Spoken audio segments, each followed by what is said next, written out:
Welcome back. This next segment is sponsored by Gateway Foundation. So football, basketball, and all other sports are fun to watch, right? Many people get with friends and start fantasy teams or bet on players and more.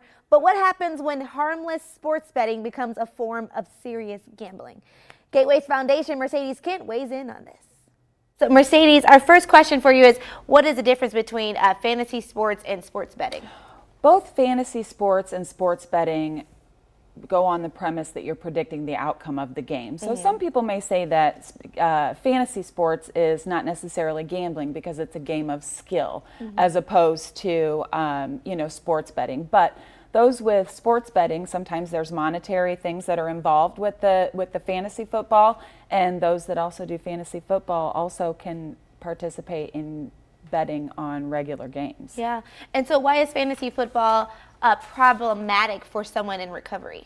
It only appears to be skills-based. So fantasy football is trying to base your skill on what the players are going to do, what the outcome of the game is. And so despite the amount of research and preparation that you can do, you can never really identify what the outcome is going to be because there's different variables such as coaching and weather and injury. So you can fall down the rabbit hole pretty easily with the fantasy football, that you have the highs and lows of the game and you can get overly obsessive about the points and the players. And so, it can turn from being just fun into a gambling addiction. Speaking of addiction, you kind of mentioned some of those signs, but let's further elaborate. What should we be looking out for when it comes to signs of addiction in this? Yeah, so fantasy football, it can turn into a gambling addiction. And some of the things that you might want to look out for is if your family or friend is spending more time, if they are neglecting family things, if they are spending more money, if they're being sneaky about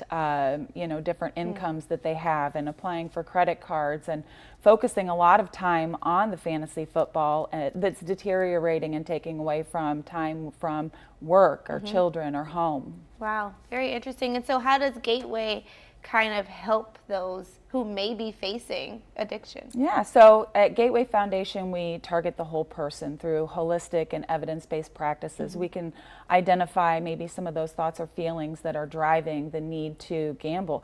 It could be, somebody could be trying to escape from depression or anxiety and using gambling as a coping skill. So we can identify those thoughts and behaviors. We also provide 12-step education. So there are gambling anonymous groups that are available. And so finding support system through that is something that's really crucial. And developing and changing different behaviors. Wow. It's so interesting, though. It's so interesting. I'm sure there's families out there or even individuals who may be seeking help. How can we get in touch with Gateway?